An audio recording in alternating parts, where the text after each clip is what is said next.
Pernah kebayang nggak sih, apa jadinya kalau prinsip keuangan yang umurnya udah ribuan tahun, tiba-tiba ketemu sama teknologi paling canggih di zaman sekarang?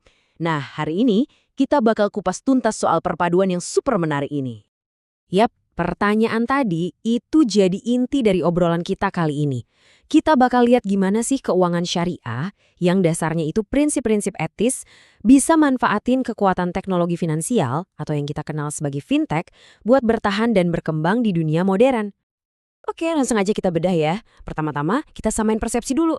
Apa sih sebenarnya keuangan syariah itu? Jadi gini, keuangan syariah itu lagi tumbuh pesat banget. Kenapa bisa gitu? Ya karena makin banyak orang yang nyari produk keuangan yang klik sama nilai-nilai mereka. Contohnya, yang nggak pakai bunga atau riba. Dan sistem ini nawarin solusi itu. Jadi ini bukan cuma sekedar pasar kecil-kecilan, tapi udah jadi gerakan global loh. Tapi namanya juga berkembang pesat, pasti ada tantangannya dong. Nah, tantangannya ini cukup unik. Jadi, resiko apa aja sih yang harus dihadapi sama sistem keuangan yang berbasis nilai ini? Oke, setidaknya ada 5 resiko utama nih. 3 yang pertama ya resiko pasar, kredit, sama operasional. Ini sih tantangan standar lah ya di dunia keuangan manapun. Tapi 2 yang terakhir ini nih yang beda. Resiko kepatuhan syariah dan resiko reputasi. Ini yang benar-benar krusial dan unik banget buat sistem ini. Yuk kita bahas lebih dalam salah satunya. Nah, risiko kepatuhan syariah ini bisa dibilang jantungnya. Ini tuh risiko kalau sampai ada pelanggaran prinsip-prinsip inti, misalnya larangan riba atau aturan bagi hasil yang adil. Kalau sampai kepercayaan publik soal kepatuhan ini hilang, wah bisa-bisa seluruh sistemnya ambruk. Jadi ini bukan cuma soal aturan di atas kertas, tapi soal keyakinan. Terus pertanyaannya, gimana caranya sistem yang berakar kuat di tradisi ini bisa melindungi diri dari resiko-resiko modern? Jawabannya ada di seperangkat alat canggih dari fintech. Saya suka banget sama analogi ini, soalnya pas banget buat ngegambarin peran teknologi. Coba bayangin deh, keuangan syariah itu ibarat sebuah kapal yang lagi berlayar di lautan yang penuh tantangan. Nah, teknologi ini bukan sekedar hiasan atau tambahan, tapi jadi alat navigasi yang super penting. Oke, kita mulai dari alat pertama di kokpit kapal kita, kecerdasan buatan atau AI. Gampangnya gini, AI itu ilmu buat bikin mesin yang bisa mikir, belajar dari data, ngenalin pola, terus bikin keputusan yang cerdas. Dan ngomong-ngomong soal AI, skalanya ini bukan main-main loh. Biar kebayang ya, pasar AI global itu diprediksi bakal meroket.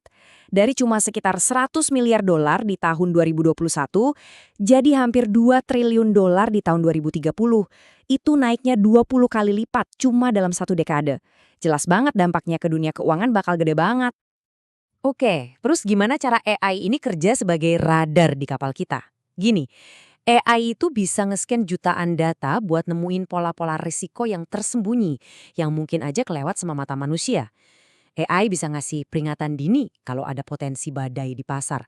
Bahkan, AI bisa secara otomatis mantau transaksi buat mastiin semuanya udah sesuai sama prinsip syariah.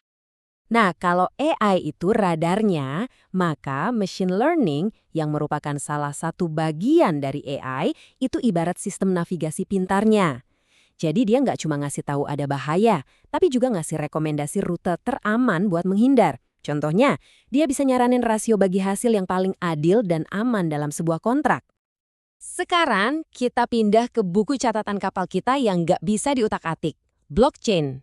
Anggap aja ini kayak buku besar digital, di mana setiap catatan itu sifatnya permanen, transparan, dan super aman karena pakai kriptografi. Cara kerjanya simpel kok. Setiap ada transaksi, transaksi itu diverifikasi sama jaringannya, terus dimasukin ke sebuah blok. Blok ini lalu disegel dan disambungin secara kriptografis ke blok sebelumnya, jadi kayak rantai yang nggak bisa putus. Nah, karena setiap blok ngunci blok sebelumnya, catatannya jadi permanen dan nggak bisa diubah-ubah. Ini yang menciptakan satu sumber kebenaran yang bisa dipercaya semua orang. Oke. Tadi kita udah ngomongin teknologinya. Tapi, so what-nya apa? Apa dampak nyatanya? Kenapa sih ini semua penting banget? Pertama, kita harus sadar kalau ini bukan tren ecek-ecek. Pengguna fintech di seluruh dunia itu udah banyak banget. Dan prediksinya bakal lebih dari 7 miliar orang di tahun 2027. Gila kan? Teknologi ini benar-benar lagi mengubah cara kita semua berurusan sama uang. Dan manfaatnya itu kelihatan banget. Proses jadi jauh lebih efisien, transparansinya meningkat, yang pastinya ngebangun kepercayaan. Akses keuangan jadi terbuka buat lebih banyak orang. Dan yang nggak kalah penting, produknya bisa jadi lebih personal, lebih pas sama kebutuhan kita masing-masing. Coba kita lihat contoh dari industri lain deh. Misalnya logistik atau rantai pasok. Perusahaan yang pakai AI di sana itu ngelaporin efisiensinya naik drastis dan biayanya turun banyak. Nah, prinsip yang sama persis berlaku di keuangan syariah. AI bisa mengotomatiskan proses kepatuhan yang ribet dan analisis risiko. Jadi, ya ujung-ujungnya hemat waktu dan uang. Dan mungkin salah satu manfaat terbesarnya adalah inklusi keuangan. Maksudnya gimana? Dengan analisis data yang lebih pintar, platform fintech ini bisa ngasih pembiayaan ke usaha kecil dan menengah atau UKM yang seringkali kan dicuekin sama bank konvensional. Ini dampaknya gede banget karena UKM itu kan tulang punggung ekonomi. Jadi, sebagai penutup, mari kita renungkan pertanyaan ini. Perpaduan antara keuangan berbasis nilai dan teknologi super canggih ini kan kelihatannya menjanjikan banget. Tapi pertanyaan besarnya adalah, gimana cara kita mastiin kalau semua inovasi ini selalu memperkuat dan bukannya malah mengorbankan prinsip etika yang jadi fondasinya? Nah, ini jadi pemikiran penting buat kita semua ke depannya.